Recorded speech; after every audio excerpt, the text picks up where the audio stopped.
রমজান মাস মানে 24 ঘন্টা যখন যা বলবেন সেটা কবুল হবে। সাহারি খেয়ে সিয়াম থাকবেন, বরকত হবে। ইফতার তাড়াতাড়ি করবেন, একটু 1 মিনিট দেরি করলে এটা হবে ইহুদিদের নীতি। কাজেই সূর্য ডুবার যেটা সরকারি টাইম আছে, সূর্য অস্ত পেপার পত্রিকায়, তার চেয়ে 1/2 মিনিট 1 মিনিট আগে ইফতার করবেন। একটু দেরি হলে এটা হবে ইহুদিদের নীতি। জরুরি ভাবে তারাবির সালাত আদায় করবেন।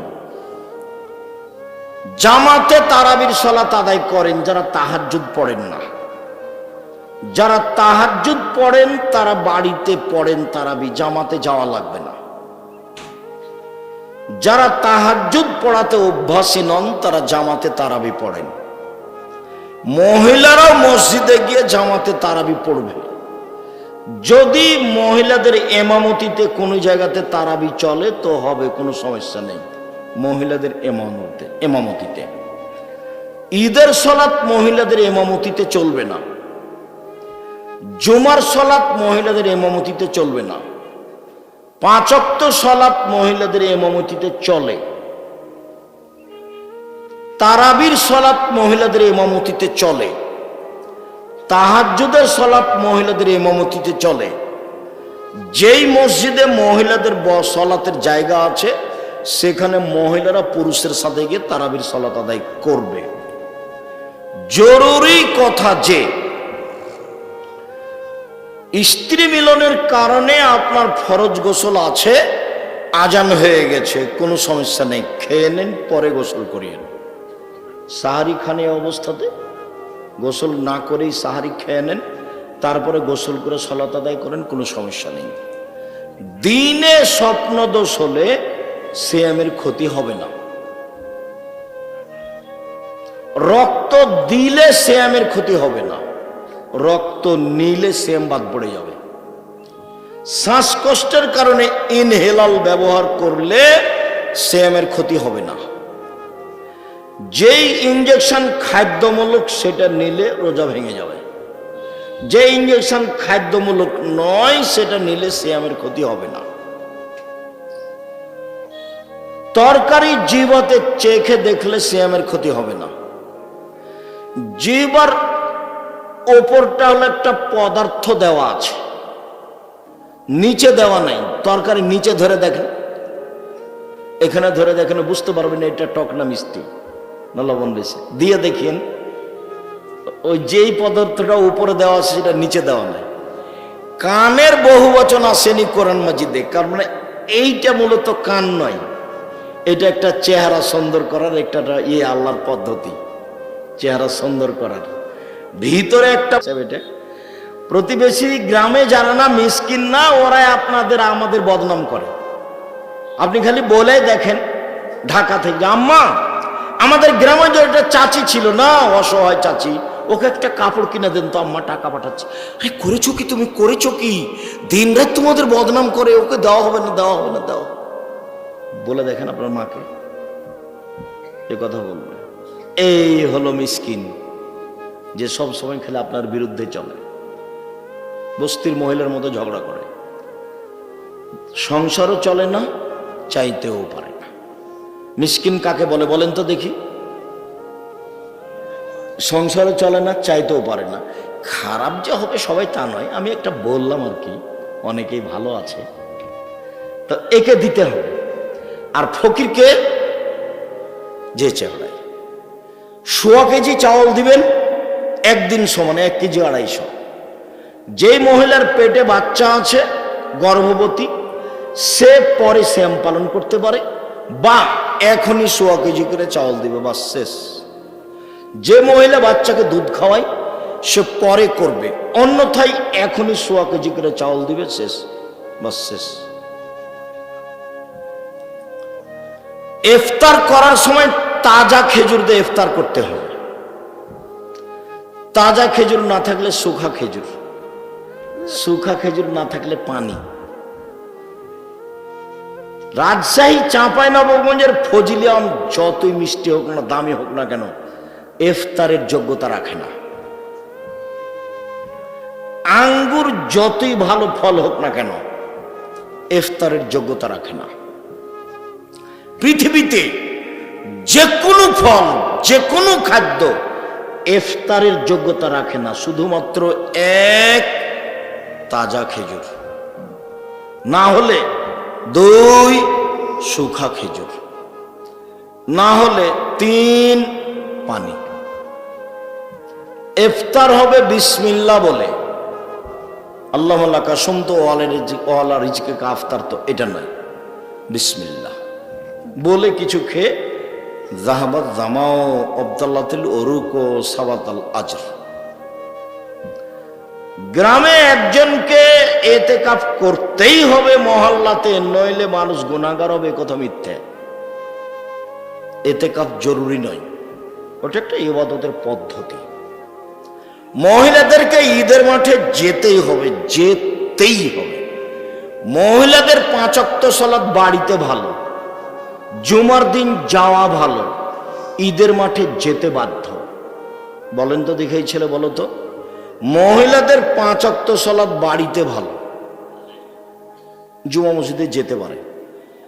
মহিলাদের জুমার দিন মসজিদে যাওয়া ভালো, মহিলাদের ঈদের মাঠে যাওয়া জরুরি, যেতে বাধ্য, যেতেই হবে। যদি ঈদের মাঠে জায়গা না থাকে তো রাস্তায় দাঁড়াবে, যেতেই হবে। ফেতরা শস্য দিয়ে দিতে হবে, টাকা নয়।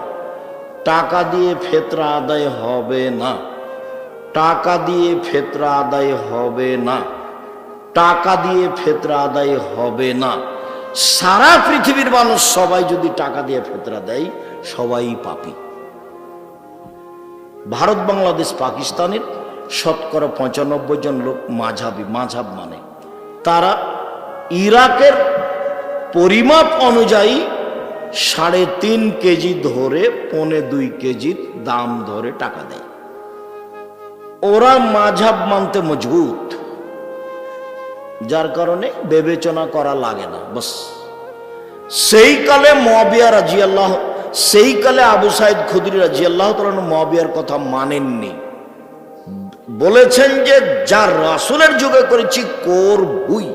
100 শস্য, 100 গম, 100 চাউল, 100 পনির, 100 খাদ্য, মানে 100 আটা, যেটা সহজ হয় 100। যেটা সৌদি আরবের মদিনার শাক 2.5 কেজি বা 2 কেজি 400 গ্রাম, বা 2.5 কেজি 2 কেজি 500 গ্রাম। শুনুন সম্মানিত দিনী ভাই বোন, রমজান মাসে মাওলানা সাহেবদেরকে ইফতারি দাওয়াত দিতে হবে না। মাওলানা সাহেবকে দাওয়াত দিয়ে খাওয়ায় না, ওটা করতে হবে না। যে কোনো মানুষকে ইফতার করানোর চেষ্টা করবেন, তাহলে ও সিয়াম পালন করে যত নেকি পেয়েছে আপনিও পেয়ে যাবেন। রমজান মাসে মসজিদ ভিত্তিক সবাই মিলে একসাথে প্রতিদিন এরকম নিয়ম পালন করা হবে না, এতে খালি গন্ডগোল হইচই হয়। তবে যদি শিক্ষামূলক ব্যবস্থা থাকে, যেমন জামিয়া সালাফের পক্ষ থেকে আছে, প্রায় 550 মসজিদে মক্তব চালু হবে, প্রশিক্ষণ চালু হবে সামনের 1 তারিখ থেকে, এবং তাদের খাওয়া থাকা আসা ফ্রি থাকবে। রাজশাহীতে, অন্যান্য জায়গাতে প্রশিক্ষণ থাকবে, সেখানে প্রশিক্ষণে উপস্থিত হয়ে আপনি ইফতার করতে পারেন। সেটা হলো শিক্ষার কারণে। আপনি এমনিতে গ্রামের লোকেরা এক জায়গাতে প্রতিদিন ইফতার করবে, সব টাকা পয়সা জমা হইচই করবে, চিল্লাচিল্লি করবে, এতে ইবাদতের ঘাটতি। জরুরি রমজান মাসে কাজ কম করতে হবে। রমজান মাস আসলে মানুষ মনে করে 11 মাস যে ব্যবসা করেছি 1 মাসে করে নেব 11 মাসের সমান। যদি তাই হয় তাহলে কাপড় বিক্রেতা যেখানে যারা কাপড় তৈরি করছে সেখানে ওই লোকজন ব্যস্ত, তারপর দোকানদার ব্যস্ত, দেখবেন যে খালি ব্যস্ত। তাই কিসে তাসবিহ তাহলিল কিচ্ছু নাই। ইফতারি তো 16 আইটেমের, তো যারা বানাচ্ছে তারাকে বানাতে হবে না, তো ব্যস্ত। বানাচ্ছে তো কিনতে হবে না, তারা বিক্রিতে ব্যস্ত। কেউ ইবাদতে ব্যস্ত নেই। সব খালি লেনদেনে ক্রয় বিক্রয় ব্যস্ত। তো যদি রমজানকে মূল্যায়ন করতে চাই তাহলে কম খাও, কম কথা বলো, কম ঘুমাও, কম খাও, কম কথা বলো, কম ঘুমাও। আমাদের চাঁপাইনবাবগঞ্জে মহিলারা হাতের রুটি বানায়, বাস লবণ দিয়ে হাতের রুটি খাওয়া হয় ইফতারির সময়, কিছুই লাগে না। সুন্দর সহজ, আজকেও কাছাকাছি তাই। কাজেই ইফতারি কম সাজান, রমজানকে বেশি মূল্যায়ন করেন। সম্মানিত দিনী ভাই বোন, কাঁচা ডাল দিয়ে মেশাক করলে সিয়ামের কোনো ক্ষতি হয় না। পেস্ট দিয়ে দাঁত পরিষ্কার করলে সকালে দুপুরে কোনো কিছু সমস্যা হয় না। তারপর ভুল করে কিছু খেয়ে নিলে সমস্যা হয় না। দিনে স্বপ্নদোষ হলে সিয়ামের কোনো সমস্যা হয় না। বিষয়গুলি খুব খেয়াল করে রমজানকে যথাযথভাবে মূল্যায়ন করার চেষ্টা করবেন। বেশি বেশি দোয়া করবেন, কান্নাকাটি করবেন। চাঁপাইনবাবগঞ্জের মতো রাত্রি জাগলে শেষ 10 রাত 5 রাত রাত্রি জাগা হয় না। চাঁপাইনবাবগঞ্জের কি বলেন তো আব্দুর রাজাক সাহেব, ওই সবাই এক জায়গাতে বসে কোরআন মাজিদ তেলাওয়াত করে, জিলাপি খায়, গল্প করে, এইটা চলবে না। তাহলে কিভাবে রাত জাগতে হবে? রাত জাগার পদ্ধতি হলো এশার সালাত জামাতে আদায় করেন, একটু শুয়ে যান, 10:30 11টার দিকে উঠেন, সুন্দর করে অজু করে আল্লাহ আকবর বলে সালাত শুরু করেন। আপনার তো কোরআন মাজিদ মুখস্থ নাই, সূরা ইখলাস আছে, কুল আল্লাহ, তো সূরা ফাতিহার পরে কুল আল্লাহ 1 বার 2 বার 50 বার 1000 বার যতক্ষণ থাকা যায়। তারপরে রুকু সুবহান রাব্বিয়াল আযীম 1000 বার যতক্ষণ থাকা যায়। তারপরে সিজদা সুবহান রাব্বিয়াল আলা যতবার থাকা যায় 1000 বার হোক না কেন। এ হলো 1 রাকাত। এভাবে আরেক রাকাত, এ হলো 2 রাকাত, আর 2 রাকাত, এ হলো 4 রাকাত। দেখবেন 1.5-2 ঘন্টা গেছে। এখন দরজাটা বন্ধ করে দেন, ঘরে যেন কেউ না আসে। হাত তুলে দোয়া করেন, কান্নাকাটি করেন, তাসবিহ তাহলিল করেন, জিকির আজকার করেন। 1-1.5 ঘন্টা ক্ষমা আজকে নিতেই হবে। ক্ষমা না হয়ে সকাল হতে দেওয়া হবে না। আগে তুমি ক্ষমা করো, তারপরে কোনো কথা। খুব চাপ দিয়ে বলতে হবে, আগে তুমি ক্ষমা করো, তারপরে কোনো কথা। কান্নাকাটি করে খুব বিনয়ের সাথে বলবেন আপনি। 1-1.5 ঘন্টা, তারপরে আবার 4 রাকাত, দেখবেন ফজর হয়ে এসেছে। 3 রাকাত 1 রাকাত ভেতর পড়ে নেবেন, বাসায় গিয়ে সাহারি খাবেন। তার নাম হলো রাত্রি জাগা। কানের উপরে মাথা দিয়ে যদি জামাই ঘুমিয়ে থাকে, তো শ্বশুর কি ওখানে যাবে? একটু দেখে তো উল্টা ফিরে আসে। এটা আমাদের দেশের স্বভাব, তাই না? তাই গতি নেই। তা আয়েশা রাদিয়াল্লাহু তাআলা আনহা বলেন, মুহাম্মদ সাল্লাল্লাহু আলাইহি সাল্লাম আমার স্বামী আমার উরু রানের উপরে মাথা দিয়ে ঘুমাচ্ছেন। আমার আব্বা আসলেন, ফাল্লাকাজানি লাকজাতান শাদীদা, খুব জোরে আমার শরীরের উপরে আঘাত করলেন, কয়েক কিল। তাতে মনে হলো আমার স্বামী আমার উরু রানের উপরে মাথা দিয়ে না ঘুমালে মায়ের কারণে দূরে সরে যেতাম, এত জোরে মারলেন। সবচেয়ে বড় মানুষে মারলেন, সবচেয়ে বড় মহিলাকে মারলেন, সবচেয়ে বড় মানুষের সামনে মারলেন, দিন দুপুরে মারলেন, খোলা মাঠে মারলেন, প্রায় 1400 মানুষের সামনে মারলেন, পূর্ণ যুবতী মেয়েকে মারলেন, বিবাহদারী মেয়েকে মারলেন, জামাইয়ের সামনে মারলেন, হাত দিয়ে মারলেন, সবচেয়ে বড় মানুষে মারলেন আবু বকর সিদ্দিক রাদিয়াল্লাহু তাআলা। আদম থেকে নিয়ে কিয়ামত পর্যন্ত নবী রাসূল ব্যতীত যত মানুষ এসেছে, যত মানুষ আসবে, সবার চেয়ে দামি আবু বকর সিদ্দিক রাদিয়াল্লাহু তাআলা। যাকে মারলেন ইলহনের আয়েশা, হাওয়া থেকে নিয়ে কিয়ামত পর্যন্ত যত মহিলা এসেছে, যত মহিলা আছে, যত মহিলা আসবে, সবার চেয়ে দামি। আর যার সামনে মারলেন, ইনি তো আর বলবো কি, ইনি হলেন মুহাম্মদ সাল্লাল্লাহু আলাইহি ওয়াসাল্লাম। ইনি হলেন জামাই। জান্নাতের গেটে লেখা আছে, সর্বপ্রথমে যিনি এই জান্নাতে প্রবেশ করবেন তিনি হলেন মুহাম্মদ সাল্লাল্লাহু আলাইহি ওয়াসাল্লাম। সবচেয়ে বড় মানুষে মারলেন, সবচেয়ে বড় মহিলাকে মারলেন, সবচেয়ে বড় মানুষের সামনে মারলেন, জামাইয়ের সামনে মারলেন, বিবাহদারী মেয়েকে মারলেন, পূর্ণ যুবতী মেয়েকে মারলেন, মেয়ের উরু রানের উপরে মাথা দিয়ে জামাই ঘুমিয়ে আছেন, এই সময়ে মারলেন, খোলা মাঠে মারলেন, প্রায় 1400 মানুষের সামনে মারলেন, দিন দুপুরে মারলেন, হাত দিয়ে মারলেন। এত বড় বাপে এত বড় বেটিকে এত বড় মানুষের সামনে মেরে দিলেন, আর আপনার মেয়েটা ক্লাস 10-এ পড়ে, সারাদিন ঢং ঢং করে ঘুরে বেড়াচ্ছে, মাথার চুল ছোট করে, ভুরু বইয়ে চিকন করে, নখ বড় করে, নেল পালিশ দিয়ে। আপনি তাকে একটা ধমক দিতে পারেন না? আপনি আবার বাপ। আপনার মতো বাপ বেঁচে থাকার চেয়ে মরে যাওয়া ভালো। চিন্তা করিয়েন না, ইয়াতিমের লালন পালন জামিয়া সালাফিয়া করে 519 জন ইয়াতিম আছে। আপনি ইনশাআল্লাহ আপনার মেয়ের লালন পালন হবে, আপনার মতো বাপের প্রয়োজন নাই, এরকম বাপের প্রয়োজন নাই। কালকে যদি 519 জন ইয়াতিম আরো বেশি হয়ে যায়, জামিয়া সালাফিয়া বহন করবে ইনশাআল্লাহ, কোনো সমস্যা নেই। 5000-এর বেশি ছেলে মেয়ে আছে, 300 জন শিক্ষক শিক্ষিকা আছে দেশ বিদেশের। প্রতি মাসে প্রায় 40 লক্ষ টাকা বেতন লাগে। তো কাজে আলহামদুলিল্লাহ, এইটা তো অনেক বড়, অনেক এরিয়া নিয়ে 60-70 বিঘা জমি।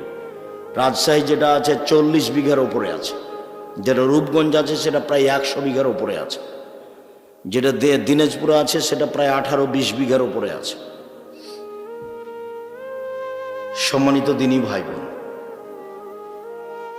আপনার মতো পিতা আমি চাচ্ছি না, আসলে পিতা হওয়া চাচ্ছি। দেখেন পিতা কাকে বল, এ দেখেন বাপে মেরে দিলেন, এর নাম বাপ। বিবাহদারী মেয়ে জামাইয়ের সামনে, বোঝা গেল না? জামাইয়ের সামনে তো মা দেখবেন, এই মেয়ে শোনো, এই খালেদা শোনো, দেখো মা দেখো, তোমার মাকে তুমি আজ থেকে সৎ মা বলিও, নাহলে খালা বলে ডাকিও, খালা। সহজ পথ। বলো, তুমি বলো তোমার নখটা বড় কেন, নেইল পালিশ কেন, কেন? এর জবাব কে দিবে? তোমার মা দিবে। আমি দেবো নাকি? আমি দেবো কেন? আমাকে তো আল্লাহ রাসূল দায়ী করেন, তোমার মাকে করেছে। তোমার ভুরু তুলে চিকন করা আছে কেন? এর জবাব আমি দেব। আমি কেন দেব? তুমি তো চুলকে ওপর বেঁধে, খোপা বেঁধে ধামাওয়ালিদের মতো হাঁটো। আরে ধামাওয়ালি মানে বাইদানিদের মতো। বাইদানি, চুল ওপরে বাঁকা করে একটা লম্বা লাঠি দিয়ে হাঁটো তুমি। তুমি যে বাইদানি হয়ে চলো, তো তোমার মা দেখে না? এটা তোমার মা না, তোমার খালা। আমার পরামর্শ থাকলো মা বলিও না, মার একটা দাম আছে, খালা বলিও। খালা কেমন আছেন? আব্দুর রাজাক বিন ইউসুফ আজকে আমাদের সম্মেলনে এসে আপনাকে খালা বলে ডাকতে বলেছে। কেন? এই জন্য যে আমার নখ বড়, এই জন্য আমাদের নখে নেইল পালিশ, এই জন্য যে আমার ভুরু তুলে চিকন করা আছে, এই জন্য যে চুল আমি মাথার উপরে বেঁধে বাইদানি হয়ে চলি, এই জন্য যে আমার পরনে স্কিন পায়জামা আছে, এই জন্য যে আমার পরনে এরকম ফাঁকা পায়জামা আছে, আর একজন ঢুকবে। রিক্সায় উঠার সময় হাঁটু পর্যন্ত দেখা যায়। তা আমি নাকি, আমার নাকি মা নাই, সেই জন্য এরকম আব্দুর রাজাক সাহেব বলে গেছেন আপনি নাকি আমার সৎ মা, না হয় আপনি নাকি খালা। মা হলে নাকি এরকম হয় না। তো তাহলে মা দেখাই, এরকম যে হয় না তো মা দেখাই। জাবের রাদিয়াল্লাহু তাআলা আনহু বলেন যে আমরা একবার যুদ্ধতেই জেগেছিলাম, চলে এসেছি, মদিনায় ঢুকবো। তো আল্লাহ রাসূল বলছেন যে থামো থামো থামো থামো, রাতে এখানে থাকবো, সকালে বাড়ি যাব। তো আমি জাবের বললাম, আল্লাহ রাসূল আমি তো নতুন বিবাহ করেছি, আমাকে বাড়ি যেতে অনুমতি দেন। তো আল্লাহ রাসূল আমাকে কিছু কথা বললেন। ও, তুমি নতুন বিবাহ করেছো? তো কুমারী মেয়ে বিবাহ করেছো না তালাক প্রাপ্ত মেয়ে বিবাহ করেছো? আমি বললাম তালাক প্রাপ্ত মেয়ে বিবাহ করেছি। তো আল্লাহ রাসূল বললেন তুমি কুমারী মেয়ে কেন বিবাহ করলে না? তুমি তার সাথে খেলতে, তোমার সাথে খেলতো, এগুলো কিছু বললেন। তখন আমি বললাম দেখেন আল্লাহর নবী, আমার আব্বা 9 জন মেয়ে রেখে শহীদ হয়ে গেছেন ওহুদের যুদ্ধে। আমার 9 জন বোন আছে, 9 জন বোন আছে। আক্রাহু আনা তাযাওয়াজা বিসলাহুন্না অফিরায়াতিন খারকা। আমার বোনদের সমবয়সের, কম বয়সের, কম বুদ্ধির মেয়েকে আমি বিবাহ করতে চাইনি 4টা কারণে। মা মানে 4টা। দেখেন আল্লাহর নবী, আমার আব্বা না ওহুদের যুদ্ধে শহীদ হয়েছেন, 9 জন মেয়ে রেখে, আমার 9 জন বোন আছে। তো আমার বোনদের সমবয়সের মেয়েকে আমি বিবাহ করতে চাইনি, অপছন্দ করেছি 4টা কারণে। এক, লেতুয়াল্লেমা হন না, যাতে করে আমার স্ত্রী আমার বোনদেরকে বিদ্যা শিখাতে পারে, মা মানে বিদ্যা।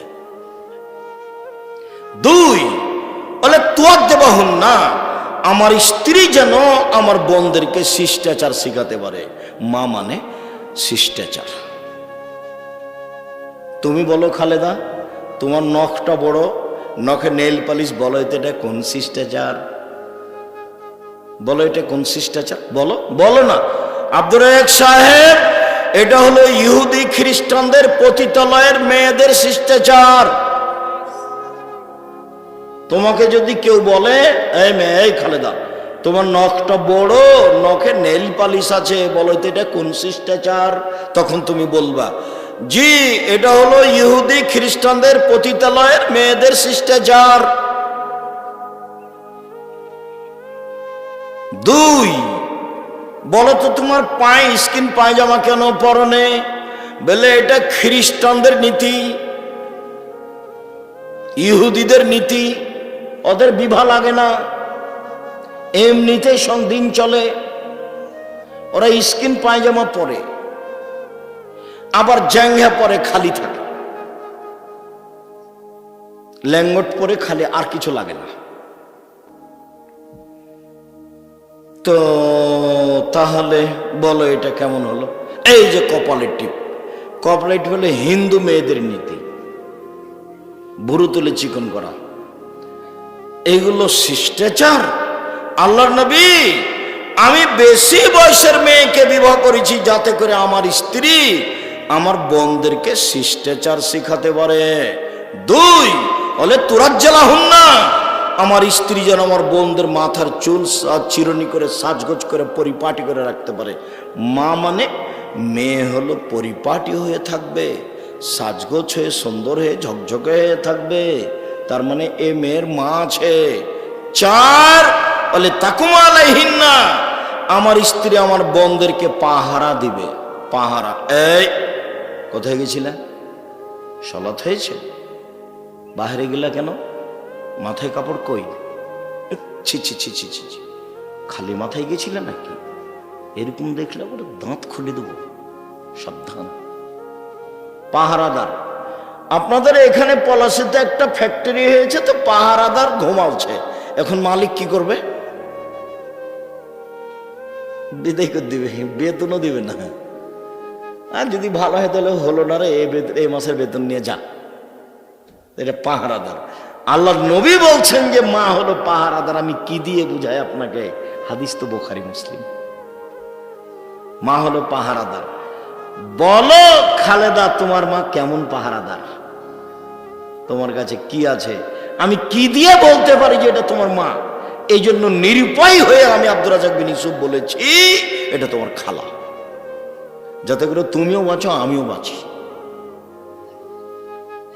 নিরুপায় হয়ে বলেছে এটা তোমার সৎ মা, নাহলে তুমি মিলাও, মিলবে না। চলেন, সিয়াম মানে জান্নাত। একদিন কেউ যদি সিয়াম থাকে তাহলে আল্লাহ তাকে জাহান্নাম থেকে 70 বছরের পর দূরে সরিয়ে দিবেন। 1, 2, কেউ যদি একদিন সিয়াম থাকে আল্লাহ তাকে জাহান্নাম থেকে 100 বছরের পর দূরে সরিয়ে দেবেন। 3, কেউ যদি একদিন সিয়াম থাকে আল্লাহ তাকে জাহান্নাম থেকে 500 বছরের পর দূরে সরিয়ে দেবে। তাহলে 3টে হাদিসের ফলাফল নেকি হলো না জান্নাত হলো? জান্নাত। এর ফলাফলে কোনো নেকি নেই। সিয়াম পালন করে নেকি নেই, সিয়াম পালন করে জান্নাত। নেকি হলে ফেরেশতা লিখতেন, ফেরেশতা 10 লিখো, 10, 20, 50, 100, বাড়াও বাড়াও বাড়াও বাড়াও, 700, আরো বাড়াও আরো বাড়াও, কিচ্ছু নেই। সিয়াম প্রতিদান আমি দিব, ওটা আমার ব্যাপার। প্রতিদান আমি দিব, ওটা আমার ব্যাপার। আল্লাহ বলছে প্রতিদান তিনি দিবেন, এটা তার ব্যাপার। সিয়াম পালন করেন না কেন? কালকে থাকবেন সিয়াম, বৃহস্পতিবার, বৃহস্পতিবার সোমবার সিয়াম থাকেন না কেন? এটা কোন অভ্যাস আপনাদের? খালি গল্প করেন, দোকানে বসে আড্ডা পিটেন। একবারে স্বামী স্ত্রী মিলে পরামর্শ করে, লাগবে না সাহারি, থাক সাহারি, পারলে খান, বা সিয়াম থাকতেই হবে। আমি ফরজ বলিনি, কিন্তু আপনার জীবনের জন্য বলছি থাকতেই হবে। ব্যতিক্রম ইবাদত পৃথিবীতে বলতে থাকি কয়েকটা। তারপরে যখন মানুষ জান্নাতে ঢুকবে, 8টা দরজা আছে জান্নাতে, একটা তো একটা হজের, একটা সলাতের, একটা জাকাতের, একটা দানের। তো ফেরেশতারা ওই সময়তে ডাকবেন, আসেন আসেন যারা দান করেছেন এই দরজা দিয়ে আসেন, আসেন যারা সলাত আদায় করেছেন এই দরজা দিয়ে আসেন, আসেন যারা সিয়াম থেকেছেন এই দরজা দিয়ে আসেন, যারা হজ করেছেন। তো আবু বকর সিদ্দিক বলছেন, আল্লাহর নবী, আচ্ছা সব দরজা থেকে ডাকা হবে এমন কি কেউ হবে? হ্যাঁ, তুমি তার মধ্যে। মোটা কথা, তুমি তার মধ্যে। বিশাল ব্যাপার। আবু বকর সিদ্দিক ভিন্ন মানুষ রাদিয়াল্লাহু তাআলা। তো সিয়াম পালনকারীর শেষ ব্যক্তি যখন ঢুকে যাবে, তখন এই গেটটা বন্ধ হয়ে যাবে, অন্য কোনো ইবাদতকারী এটাতে ঢুকতে পারবে না। তখনও হজেরটাও খোলা আছে, সলাতটাও খোলা আছে। মানে সলাত আদায়কারী হজেরটা দিয়ে ঢুকতে পারবে, হজ পালনকারী সলাত দিয়ে ঢুকতে পারবে, কিন্তু সিয়াম পালন না করে এইটা দিয়ে ঢোকা যাবে না। বুঝাতে পারেননি? সিয়াম ভিন্ন ইবাদত, এটার সাথে মিল খাবে না, অন্য কোনো ইবাদতের সাথে মিল নেই। শুনুন, আল্লাহ নবী বলছেন উমামা বাহিলিকে, উমামা বাহিলি বলছেন, আল্লাহ নবী একটা আমলের কথা বলেন তো, আমি জান্নাতে চলে যাব তা দিয়ে। তো আল্লাহ রাসূল বলছেন, উমামা সিয়াম পালন করো। ইবাদতের জগতে সিয়ামের সমপর্যায়ের কোনো ইবাদত নেই, 1। 2, উমামা তুমি সিয়াম পালন করো। ইবাদতের জগতে সিয়ামের মতো কোনো ইবাদত নেই। 1 মিনিট, এটা হলো সিয়াম, একটা মতো আর একটা সমপর্যায়ের। এটা হলো সলাত। সলাত যত দামি ইবাদত হোক না কেন, কেউ যদি বলে সলাত সিয়ামের সমপর্যায়ের, ভুল হবে। মানে এর সমপর্যায়ের কোনো ইবাদত পৃথিবীতে নেই। কেউ যদি বলে হজ সিয়ামের মতো, হবে না। কেন? এর মতো কোনো ইবাদত পৃথিবীতে নেই, একেবারে ভিন্ন ইবাদত, এর নাম সিয়াম। আল্লাহর ভয় 1 ফোঁটা চোখের পানি, সবচেয়ে প্রিয় কাজ। 1 ফোঁটা চোখের পানি হজের সমপর্যায়ের ইবাদত? জি না। অজু করলে পাপ মিটে যায়, ইমান বেড়ে যায়, পাপ মিটে যায়, ইমান বেড়ে যায়, সে হয়ে যায় সেই দিনের মতো যেদিন তার মাতাকে জন্ম দিয়েছে, নিষ্পাপ হয়ে যায়। সুন্দর করলে, অজু করলে তার মরে যাওয়া ভালো, তার বেঁচে থাকা ভালো। বেঁচে থাকা ভালো, তার মরে যাওয়া ভালো, সবটাই ভালো সুন্দর করে অজু করলে। এটা হলো সিয়াম। সুন্দর অজু সিয়ামের মতো? ভুল কথা। সুন্দর অজু সিয়ামের সমপর্যায়ের? জি না, সিয়াম ভিন্ন ইবাদত। বিচার মাঠে সিয়াম কথা বলবে, অবশ্য অন্য কয়েকটা ইবাদত কথা বলবে। 1, সিয়াম আপনার পক্ষে কথা বলবে বিচারের মাঠে। 2, কোরআন, কোরআন তেলাওয়াত করলে কোরআন আপনার পক্ষে কথা বলবে বিচারের মাঠে। 3, হজ যদি কবুল হয় তাহলে কালো পাথর হাজরে আসওয়াদ আপনার পক্ষে কথা বলবে। 4, আঙ্গুল, যে আঙ্গুলে তাসবিহ গণনা করেন, তাসবিহ দানা দিয়ে কখনো তাসবিহ গণনা করবেন না। 5, যদি আমানতদারি থাকে তাহলে পুলসিরাত পার হওয়ার সময় আমানতদারি একদিকে থাকবে। আর সদাচরণ ভাইয়ের সাথে, বাপের সাথে যদি থাকে তাহলে এই সদাচরণ পুলসিরাতের আর একদিকে থাকবে, এইভাবে থাকবে। এই চলাই, ঘুমিয়ে গেছো নাকি? এদিকে দেখো। এটা হলো আমানত, আর এটা হলো রাহিম, সদাচরণ। ভাইয়ের সাথে গন্ডগোল করো নাকি? আমাদের গ্রামে না, ভাইয়ের সাথে গন্ডগোল করে ঢেঁকি কেটে ভাগ করে নিয়েছে, ঢেঁকি কেটে ভাগ করে নিয়েছে। আর ঝগড়ার সময় তো বলছে থাম থাম, আমি তো এখন দিয়ার ছেড়ে বরেন্দ্র এলাকায় চলে যাব 13 পাড়ার দিকে, এমন লোকের কাছে আমার জমিটা দিয়ে যাব যে তোকে গুতাতে পারে, গুতাতে পারে। ভাই বলছে ভাইকে। এরা দল করতে গিয়ে আরো এরা নোংরা হয়ে গেছে। আমি বলিনি, কতদিন বলেছি, দুই বোন একসাথে জন্ম নিয়েছে, দেখতে সুন্দরী, নম্র, ভদ্র, পড়াশোনাও করেছে, মাস্টার ডিগ্রি পাস করেছে। একজন আর একজনকে ছেড়ে থাকতে পারে না। দেখা গেল একজনের বিবাহ হলো আওয়ামী লীগ লোকের সাথে, একজনের বিবাহ হলো বিএনপি লোকের সাথে। কয়দিন পরে তারা আপোষে কথা বলে না।